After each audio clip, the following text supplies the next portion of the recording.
Keraguan publik akan samarnya keadilan dalam peradilan Sambo akhirnya sirna setelah majelis hakim bacakan vonis. Ferdy Sambo divonis hukuman mati, sementara Richard Eliezer mendapat vonis 1,5 tahun kurungan penjara. Reaksi tak hanya bergema dalam ruang sidang, namun juga di luar persidangan. Akankah hukuman terhadap para terdakwa akan memenuhi asas keadilan hingga berujung ingkrah nantinya? Bagaimana para terdakwa menatap hari baru usai vonis? Niluh mencari jawabnya. Menjatuhkan pidana kepada terdakwa dengan pidana mati. Menjatuhkan pidana 1 tahun dan 6 bulan. Dari awal hakimnya sudah berasumsi sendiri. Sangat bersyukur karena anak kami saat ini banyak yang mendoakan, banyak yang mendukung.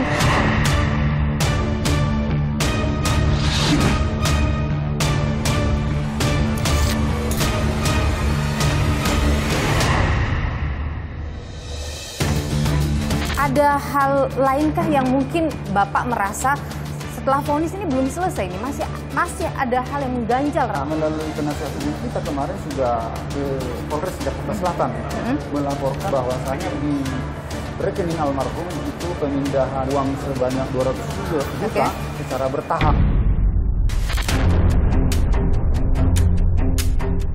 Ling, setelah vonis Richard Eliezer, sudah ketemu dengan Richard? Sudah. Apa yang disampaikannya? Vonis majelis hakim di luar prediksi dia. Setelah vonis 1,5 tahun, harapan yang sebelumnya ada rencana pernikahan, memantapkan hati untuk mewujudkan pernikahan itu.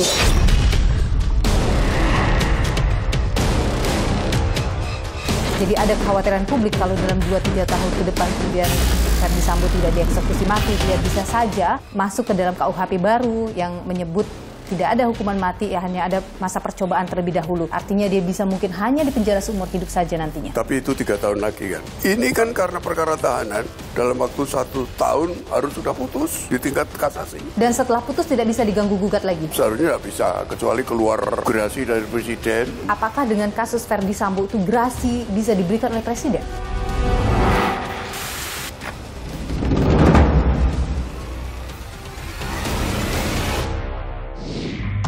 Saudara, usai sudah seluruh rangkaian sidang kasus pembunuhan berencana terhadap Brigadir Yosua, ketuk palu menjadi penanda selesainya pembacaan amar putusan oleh hakim terhadap kelima terdakwa.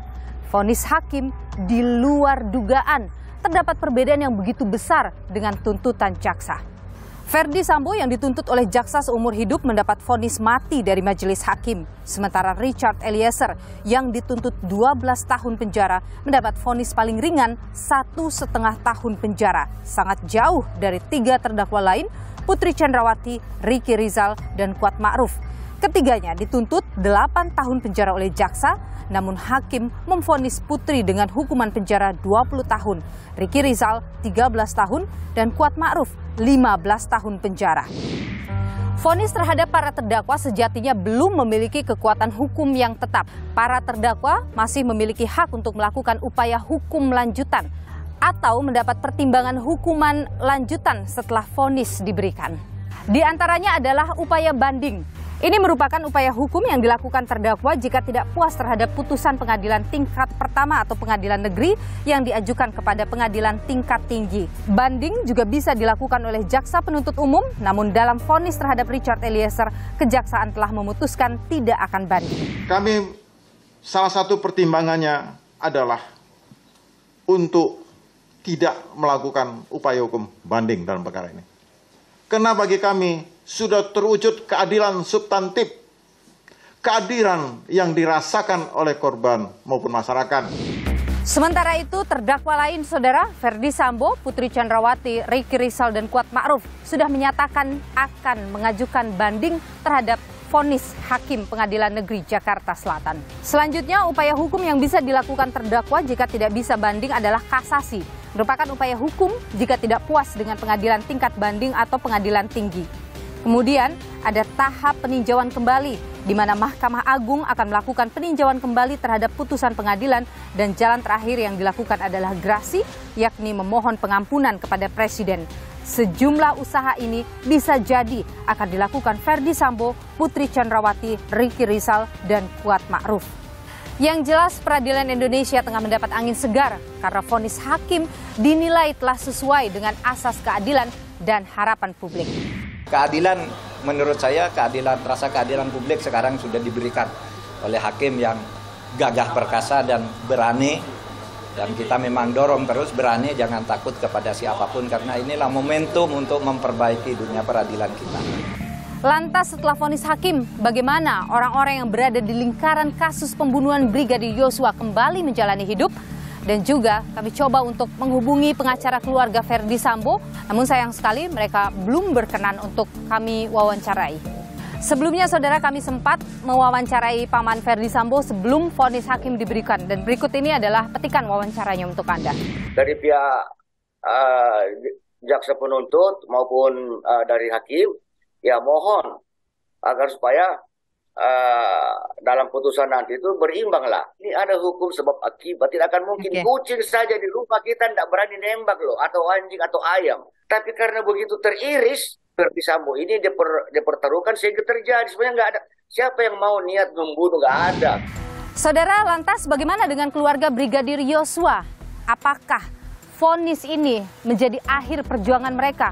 Atau adakah hal lain yang masih diperjuangkan oleh keluarga dan orang tua Brigadir Yosua? Saya akan temui orang tua Brigadir Yosua. Ikuti saya.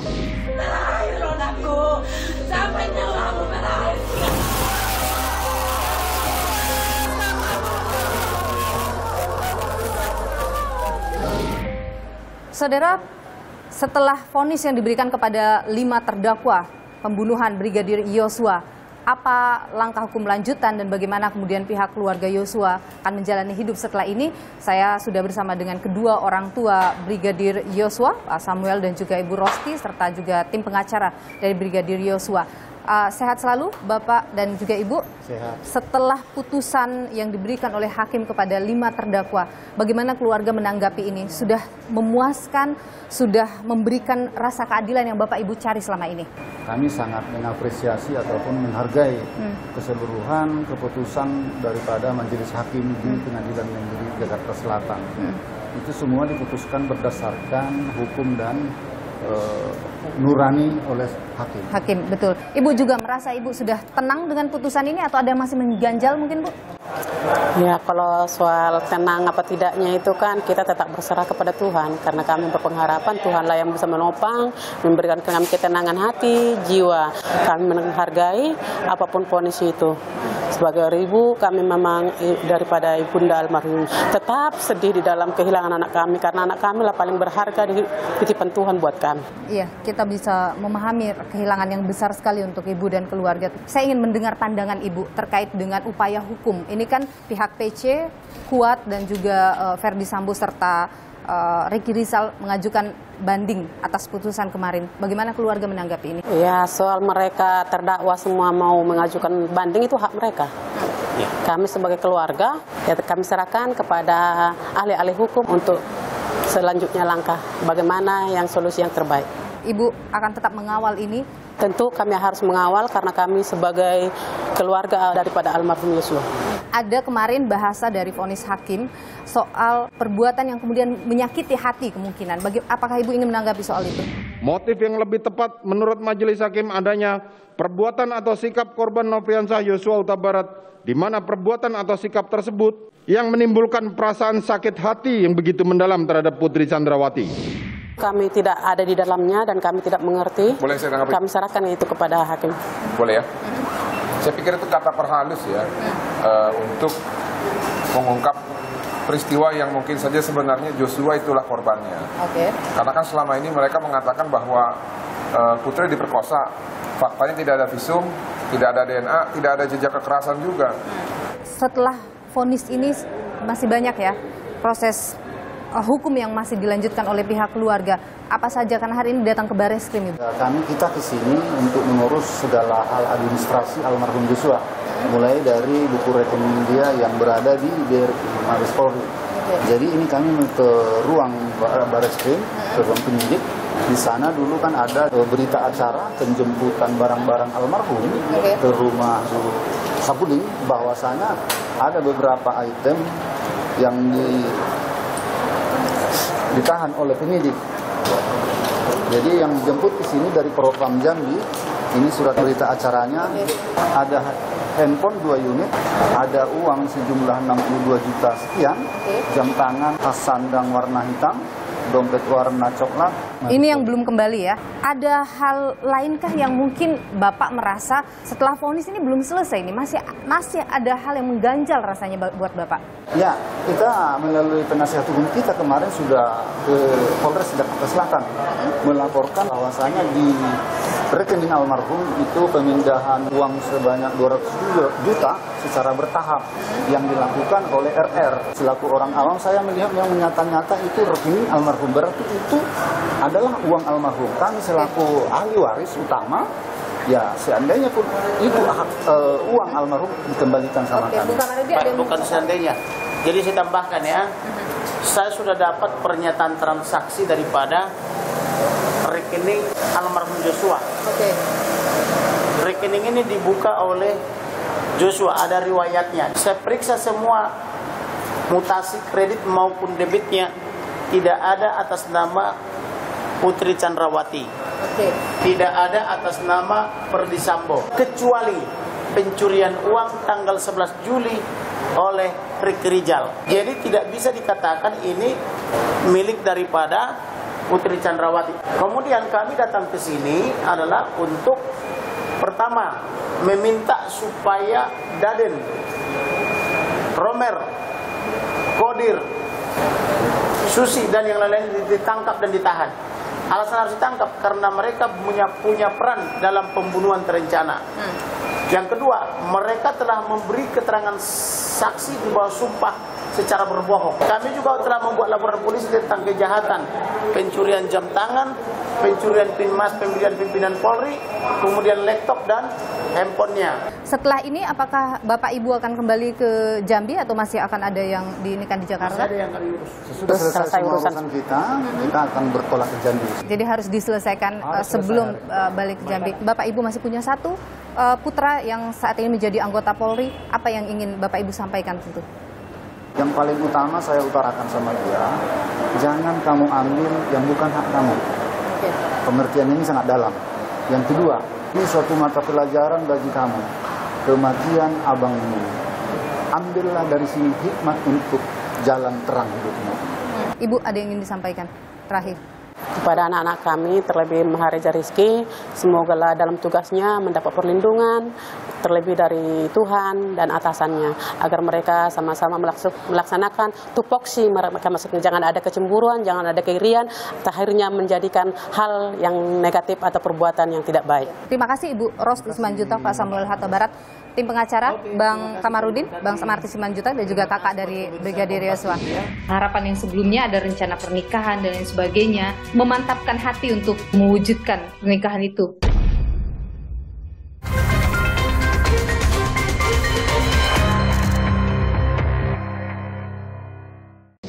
Menyatakan perkara nomor 798 PB 2022 atas nama terdakwa Richard Eliezer Budiang Lumiu dinyatakan ditutup. Saudara, setelah vonis 1,5 tahun bagi Richard Eliezer, bagaimana rencana-rencana ke depannya, termasuk juga tanggapan dari kekasih atau tunangan Richard Eliezer? Saya saat ini sudah bersama dengan tunangan Richard Eliezer, Angelin Kristanto, atau lebih akrabnya disapa Ling Ling. Halo Ling Ling, apa kabar? Halo Kak Nilu, kabar baik, puji Tuhan. Ya, Ling Ling, setelah vonis Richard Eliezer, sudah ketemu dengan Richard? Sudah. Apa yang dibicarakan oleh Richard? Puji Tuhan, dia sangat senang sekali atas putusan majelis hakim terhadap dia. Dia sebenarnya nggak nyangka ya, di luar ekspektasinya dia sih. Hasil vonis majelis hakim di luar prediksi dia gitu. Tentunya vonis ini juga melegakan buat Ling Ling. Iya, Kak. Sangat melegakan untuk Ling Ling. Ada halkah yang mungkin masih Ling Ling khawatirkan setelah vonis 1,5 tahun ini diberikan? Sementara belum ada. Tidak ada hal yang mengganjal di hati misalnya? Ya, belum ada, Mbak. utamanya terkait dengan profesi Richard. Kan ada harapan besar untuk bisa tetap menjadi anggota Polri. Apakah ini mengkhawatirkan bagi Lingling ataupun bagi Richard? Mungkinkah nanti Richard benar masih bisa jadi anggota Polri? Kalau saya pribadi tidak terlalu mengkhawatirkan karena masa depan kita percaya sudah disediakan Tuhan. Tapi untuk harapan, Richard masih berharap masih bisa bergabung dalam anggota Polri. Lingling sendiri bagaimana? Apakah sudah dalam prediksi Lingling mungkin Richard memang akan divonis rendah seperti itu 1,5 tahun? Kalau di bawah 5 tahun, iya harapannya di bawah 5 tahun.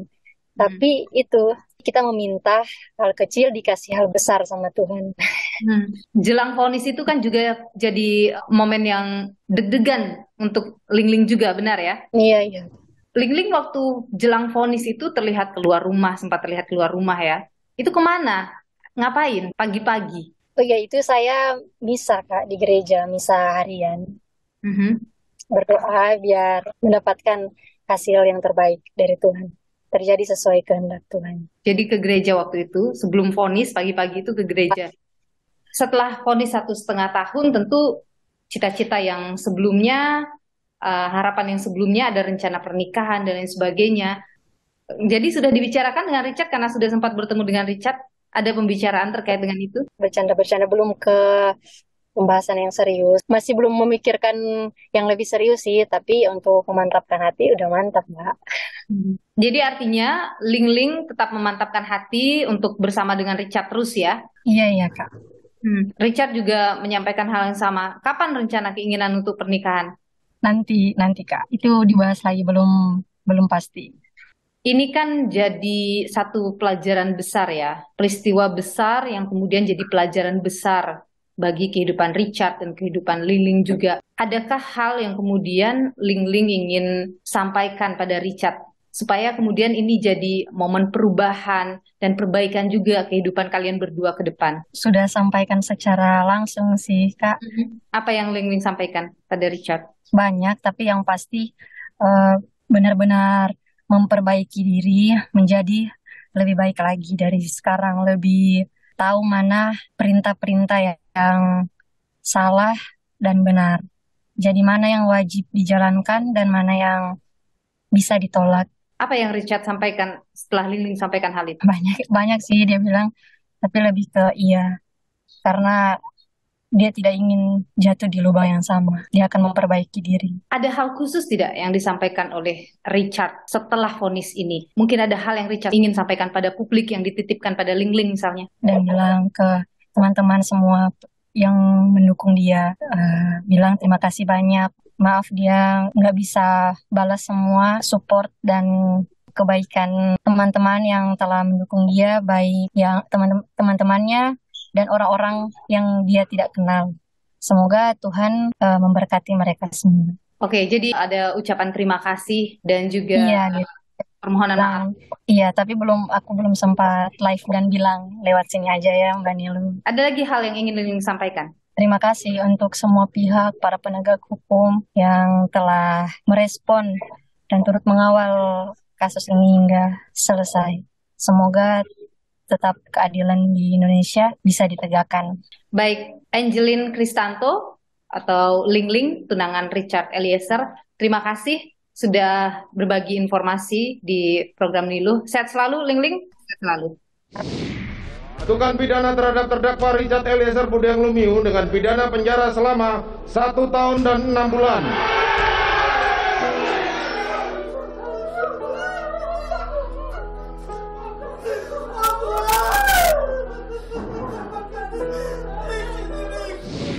Vonis pada Richard Eliezer sudah diberi oleh hakim. Vonis yang jauh di bawah tuntutan jaksa penuntut umum. Dan sudah ditetapkan juga oleh kejaksaan karena jaksa sudah menyebutkan bahwa tidak akan melakukan banding atas vonis hakim. Itu artinya putusan hakim sudah dinyatakan inkrah atau berkekuatan hukum tetap. Bagaimana kemudian keluarga melihat vonis ini dan bagaimana rencana ke depannya. Kita sudah bersama dengan kedua orang tua Richard Eliezer. Hari ini saudara ada Ibu Rineke Pudihang dan juga Bapak Yunus Lumiu. Terima kasih Bapak dan Ibu sudah bersama Niluh. Saya mau tanya dulu soal dengan Richard Eliezer. Setelah vonis ini, Bapak Ibu sudah pernah bertemu dengan Richard. Apa yang dibicarakan?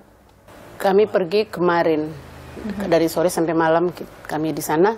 Dan kalau soal pembicaraan, kami bicara tentang, terima kasih Tuhan, hanya bersyukur. Kalau rencana ke depannya, kami belum membicarakan itu. Tapi saat bertemu dengan Richard, apa reaksi Richard? Dialah waktu lihat kami berdua, dia tertawa, dia memang kami berpelukan kan, berpelukan. Terus saya bilang, Dek, puji Tuhan karena ya semua karena kebaikan Tuhan sampai di titik putusan. Dan kemarin juga kami sama-sama bersyukur karena dari jaksa kan tidak naik banding. Selama ini kan Bapak Ibu sering ketemu dengan Richard sebelum vonis, tentu terlihat ya, meskipun mungkin Richard tidak menyampaikan tapi tertekan dan lain sebagainya, itu pasti terasa sekali ya. Sebelum vonis hari Senin kan putusan dari Bapak. Iya, jadi kami pergi ke sana.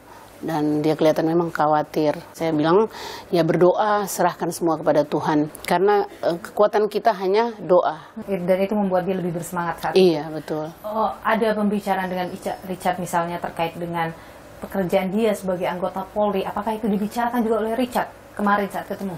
Dia cuma berkata, ya Mama, mudah-mudahan kita masih bisa bertugas lagi. Richard Eliezer masih tetap ingin jadi anggota Polri setelah kasus ini? Iya, Mbak. Ada rasa trauma atau rasa ketakutan dari Richard setelah apa yang ia jalani saat ini?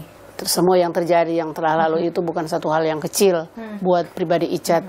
Jadi tetap mungkin di dalam hatinya masih ada sesuatu yang pasti dia pikirkan, mungkin masih ada rasa bersalah atau bagaimana, kita nggak tahu. Tapi kan itu sudah kelihatan di wajahnya, memang sudah agak seperti ada beban tapi sudah terlepas begitu. Artinya tidak ada trauma untuk kembali lagi menjadi anggota Polri? Enggak.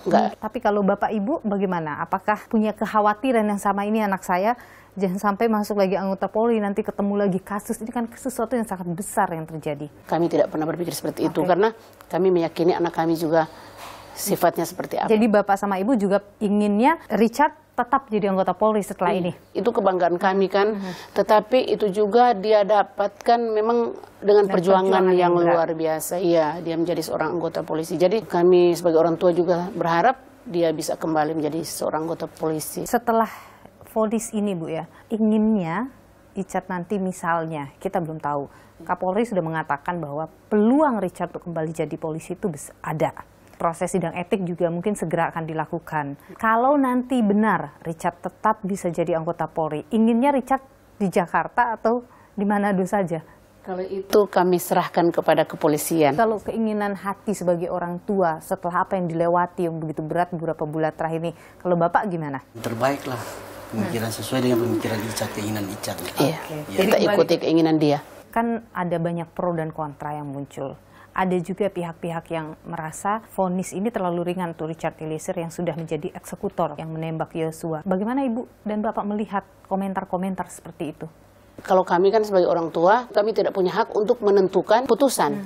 Keputusan itu ada di tangan hakim, majelis hakim. Jadi kalau untuk melihat komentar-komentar atau pro dan kontra, ya kami sebagai orang tua sih terserahlah. Itu masing-masing orang kan berhak untuk memberikan komentar. Bapak Ibu kan sudah lama ya berada di Jakarta menemani Richard. Gimana rencana ke depan? Sudah kehilangan pekerjaan? Apa yang direncanakan ke depannya, Pak? Untuk ke depan kita masih suka kumpul-kumpul dulu sama Richard dan untuk membicarakan bagaimana kita menjalani hidup ini. Akan di sini terus sampai mungkin Richard menyelesaikan masa hukumannya atau kembali ke Manado? Kami berencana memang sampai Richard selesai. Kalau kami di sini kan kami ingin mengunjungi dia dekat. Setelah proses ini selesai semuanya, mungkin Richard nanti sudah bebas, sudah kembali jadi anggota Polri. Apa yang Bapak Ibu ingin titip pesan untuk Richard tuh dipegang setelah kasus yang begitu berat dilewati ini?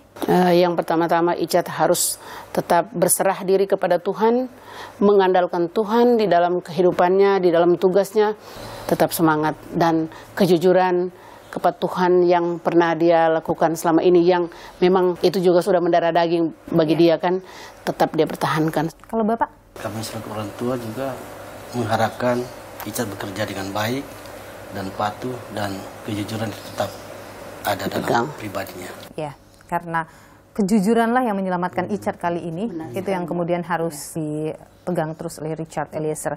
Bapak Yunus Lumiu dan juga Ibu Rinneke Pudihang, terima kasih sudah berbagi informasi di Niluh. Sehat selalu dan mudah-mudahan bisa segera ketemu Icat lagi, bisa kumpul bareng lagi setelah peristiwa berat yang dilewati beberapa bulan terakhir. Sehat selalu Bapak Ibu. Melihat proses yang berjalan kemarin, melihat putusan yang diberikan oleh hakim dan pertimbangan yang begitu konkret, Anda menilai mungkin sulit kemudian untuk mendapat celah bagi Verdi Sambo bisa lolos dari hukuman mati itu?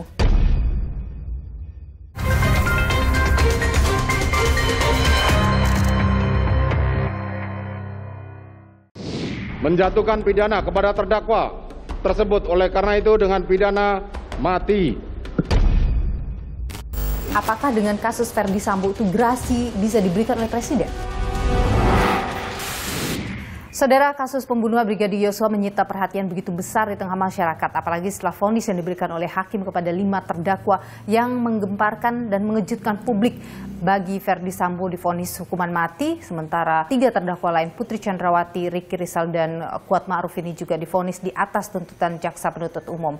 Sementara itu Richard Eliezer dituntut jauh di bawah tuntutan dari JPU, hanya 1,5 tahun. Bagaimana melihat vonis yang diberikan, bagaimana juga dampaknya bagi peradilan Indonesia ke depannya berkaca dari kasus ini, kita perbincangkan bersama dengan Hakim Agung 2004-2012, Joko Sarwoko. Pak Joko, terima kasih sudah bersama Niluh. Sehat selalu Pak Joko.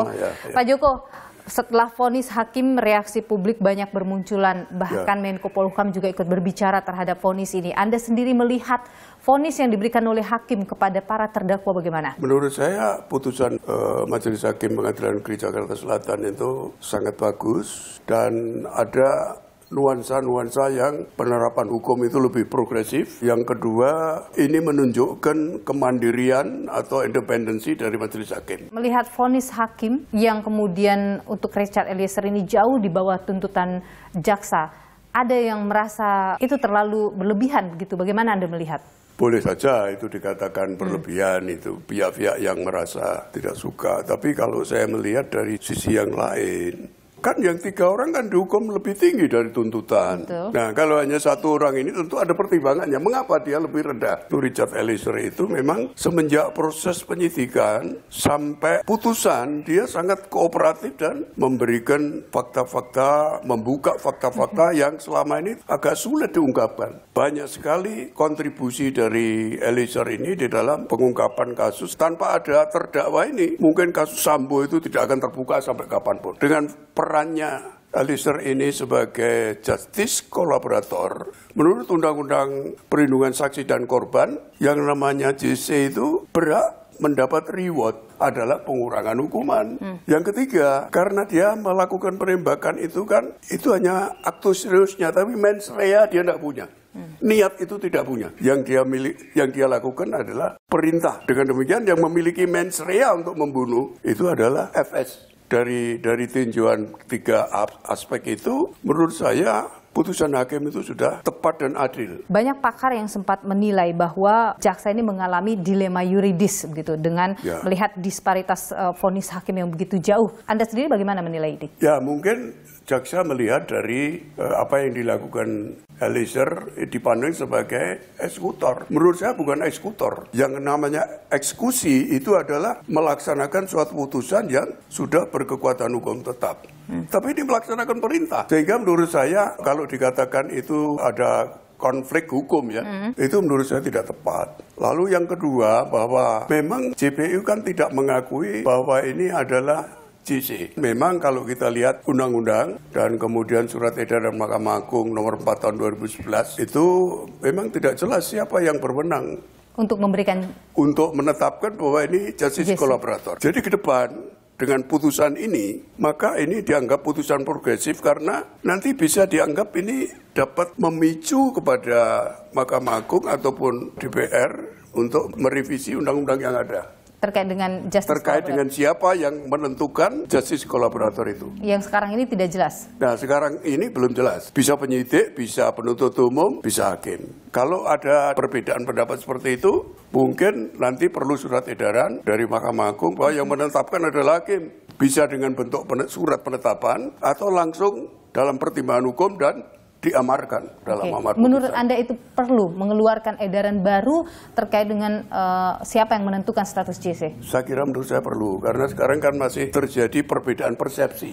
Apa dampaknya? Ada mislink antara persepsi dari penuntut umum dan persepsi dari LPSK misalnya. Biarlah mungkin ke depan bisa dilakukan oleh LPSK, bisa dilakukan oleh penyidik ataupun penuntut umum, tapi nanti yang menentukan adalah hakim. Artinya dalam proses yang kemarin sudah sangat tepat ya Pak Joko bahwa LPSK memberikan status JC, kemudian hakim pada akhirnya juga setelah melihat proses semuanya juga menganggap dia sebagai JC. Karena itu sesuai dengan fakta yang ditemukan di persidangan oleh hakim. Andai kata tidak terungkap di persidangan, tidak sesuai dengan fakta-fakta yang ditemukan di persidangan, boleh jadi hakim menentukan bisa sama pendapatnya dengan penuntut umum, kan begitu.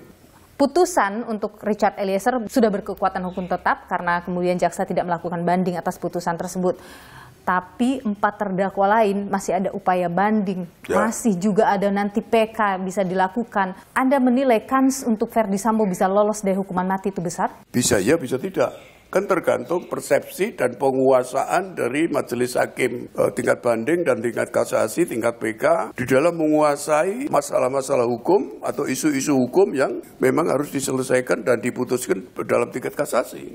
Karena tingkat kasasi adalah hanya memeriksa penerapan hukumnya, maka kemungkinan dalam tingkat kasasi agak sulit itu untuk lolos. Demikian pula juga tingkat banding. Dalam pikiran saya, tingkat banding adalah yudek fakti yang kewenangannya sama dengan tingkat pertama. Boleh saja nanti berbeda mengenai fakta-faktanya hukumnya, tapi saya kira akan saling melengkapi nanti. Oke, jadi Anda melihat kecil kemungkinan. Tapi melihat proses yang berjalan kemarin, melihat putusan yang diberikan oleh hakim dan pertimbangan yang begitu konkret, Anda menilai mungkin sulit kemudian untuk mendapat celah bagi Ferdy Sambo bisa lolos dari hukuman mati itu? Itu nanti kan terjadi pertarungan argumentasi lagi antara penuntut umum dalam membuat kontra memori atau kecuali kalau jaksa juga mengajukan kasasi, terdakwa mengajukan kasasi, nanti itu semua kan akan dibaca dan dipelajari oleh majelis hakim tingkat kasasi maupun tingkat banding. Tapi kalau Anda melihat pertimbangan hakim dalam memutus Ferdy Sambo, sudah tepat ya? Yang saya baca itu cukup yakin bahwa putusannya sudah sangat bagus. Kalau dikatakan misalnya dalam tuntutan penuntut umum, faktor yang meringankan itu memang tidak ada, dengan demikian maka memang faktor yang memberatkan lebih banyak. Kalau sepengalaman Anda berdasar daripada melihat kasus-kasus vonis mati yang diberikan hakim pada terpidana dahulu, apakah bisa vonis hakim itu diberikan dalam waktu dekat 2-3 tahun kemudian eksekusi bisa dilakukan? Ketika saya menjadi direktur pidana di Mahkamah Agung, itu saya mendapat diskusi dari Ketua Mahkamah Agung, minta pendapat saya bagaimana apa bisa dilaksanakan apa enggak ini. Tapi saya kembalikan kepada Ketua MA waktu itu karena saya ada konflik kepentingan, karena saya yang mutus perkara dulu. Setelah itu saya tidak mengikuti bagaimana penyelesaiannya, tetapi yang jelas sudah lewat dari 10 tahun baru ke saya waktu itu ya. Oke, artinya proses untuk dari setelah vonis menuju ke eksekusi mati itu panjang ya Pak Joko ya? Panjang ya, karena kan masih ada banding kasasi PK. PK bisa lagi dilakukan lagi? PK bisa 2 kali mungkin, tapi sejauh ada novum, kalau tidak ada biar 5 kali, 10 kali tidak ada novum ya. Tidak ada bukti baru? Tidak bisa dilakukan ya. Jadi ada kekhawatiran publik kalau dalam 2-3 tahun ke depan kemudian Ferdy Sambo tidak dieksekusi mati, ia bisa saja masuk ke dalam KUHP baru yang menyebut tidak ada hukuman mati, ya hanya ada masa percobaan terlebih dahulu. Nah, Anda melihat bagaimana kekhawatiran-kekhawatiran itu?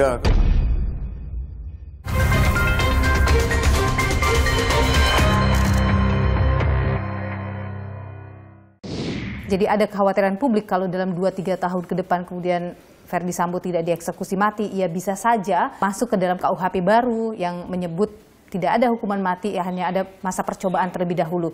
Nah, Anda melihat bagaimana kekhawatiran-kekhawatiran ya, itu? Kita lihat dari sisi KUHP baru ya, karena undang-undang itu kan ada ketentuan pemidanaan baru, sistem pemidanaan baru, ada pidana pokok, pidana tambahan, dan kemudian ada pidana yang bersifat khusus, yaitu kemudian muncul di pasal 96 sampai 100 lah. Itu mengatakan bahwa pelaksanaan dari pidana mati itu menunggu 10 tahun kan begitu, iya, bersyarat ya. Ada masa percobaan selama 10 tahun. Masa percobaan selama 10 tahunnya.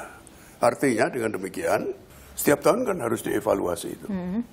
Artinya KUHP baru itu bisa membuat Sambo mendapatkan peluang untuk tidak dieksekusi mati. Artinya dia bisa mungkin hanya dipenjara seumur hidup saja nantinya. Ya, tapi itu 3 tahun lagi kan. Undang-undang itu berlaku 3 tahun lagi. 2026 rencananya akan digunakan. Nah, ini kan karena perkara tahanan, dalam waktu 1 tahun harus sudah putus di tingkat kasasi. Oke, artinya sudah harus inkrah dalam waktu 1 tahun. Iya. Bahkan mungkin tingkat PK mungkin. Oke, dan setelah putus tidak bisa diganggu-gugat lagi? Setelah berkekuatan tetap seharusnya tidak bisa, kecuali keluar gerasi dari presiden. Sejauh pengalaman Anda, apakah dengan kasus Verdi Sambo itu gerasi bisa diberikan oleh presiden? Tergantung presiden. Nanti kan ada pertimbangan dari Mahkamah Agung. Jadi semuanya nanti akan bermuara di Mahkamah Agung. Ya. Tapi untuk kasus ini, apakah seorang Verdi Sambo layak mendapatkan gerasi? Kalau lihat kejengkelannya presiden sama Kapolri, seharusnya tidak dikabulkanlah gerasinya juga. Tapi Pak Joko begini, kasus Verdi Sambo ini kan menjadi catatan besar, menjadi perhatian besar oleh pakar hukum. Ya.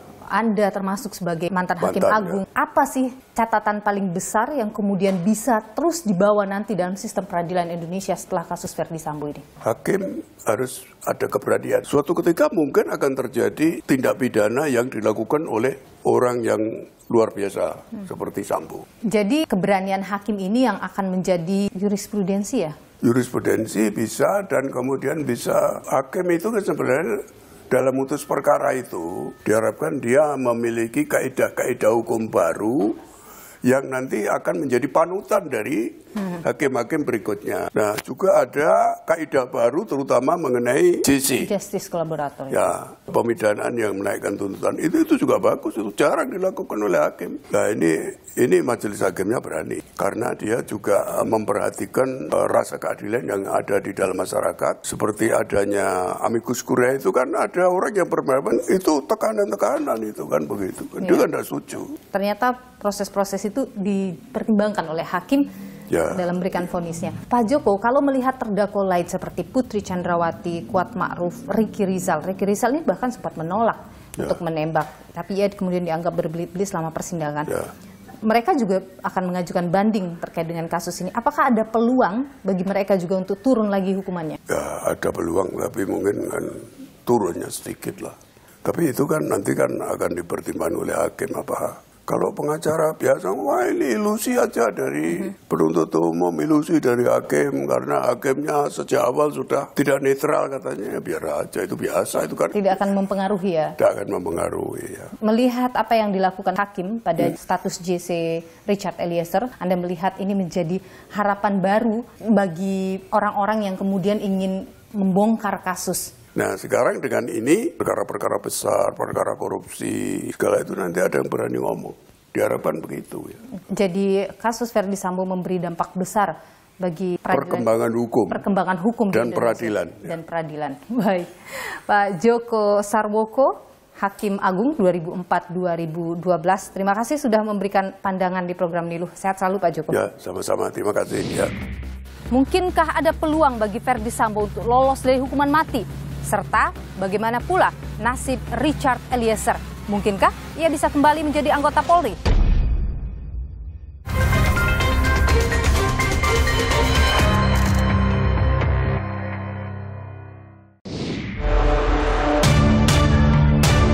Menjatuhkan pidana kepada terdakwa dengan pidana mati.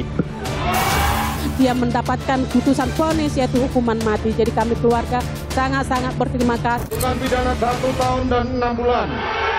Sangat bersyukur karena anak kami saat ini banyak yang mendoakan, banyak yang mendukung.